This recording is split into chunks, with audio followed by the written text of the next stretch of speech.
নারী শক্তি দেবী শক্তির কথা বলেন, ৩,০০০ টাকা তো ঘোষিত, ২৮ লক্ষ ইতিমধ্যে পেয়েছে। আগামী ১ জুলাই আরও ১,৫,০০,০০০ অ্যাকাউন্টে টাকা ট্রান্সফার হবে। তার প্রভিজান অর্থমন্ত্রী রেখেছেন ৩৬,০০০ কোটি টাকা। যারা ড্রপ আউট আটকাতে গ্র্যাজুয়েট বা ইউনিভার্সিটি স্তরে ছাত্রীদের জন্য এককালীন ৫০,০০০ টাকার কথা ঘোষণা করা হয়েছে। এবং আমাদের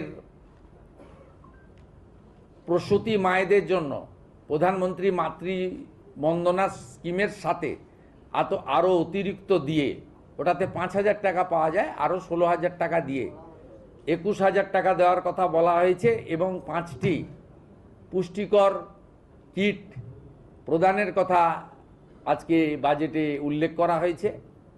এবং সরকারি বাসে তো জিরো ভ্যালু টিকিট ইতিমধ্যে চলছে, তার একটি পিঙ্ক কার্ড প্রবর্তনের কথা বলা হয়েছে, যাতে প্রকৃত যারা পান তারা পান, মানে এই সুযোগটা পান।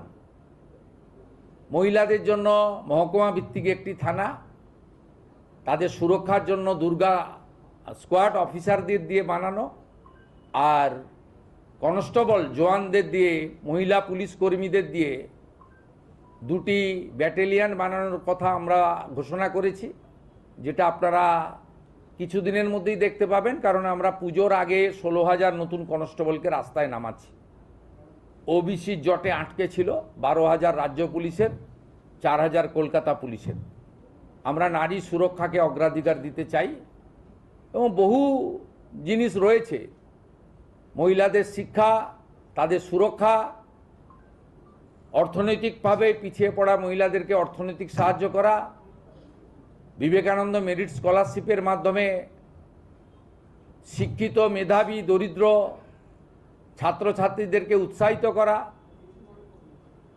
আইএএস, ডাব্লিউবিসিএস, আইপিএস সহ নানা ধরনের ইউপিএসসি বা পিএসসি কেন্দ্রিক পরীক্ষার প্রস্তুতির জন্য ৩০,০০০ টাকা করে এককালীন সহায়তা করা, এ ধরনের নানা স্কিম রাখা হয়েছে। আমার যুবক ভাইরা, আপনাদের জন্য আমরা আছি। ৩,০০০ টাকা করে অক্টোবর মাস থেকে পাবেন গ্র্যাজুয়েট যুবকরা। আর যারা গ্র্যাজুয়েট নন, যারা ন্যূনতম শিক্ষা বা একটা শিক্ষা নিয়েছেন, তার পূর্ণাঙ্গ গাইডলাইন আমরা বের করব, তারা ২,০০০ টাকা করে পাবেন। এক্ষেত্রে বাজেট বইতে যেটা আছে সেটা হচ্ছে, মাসে যারা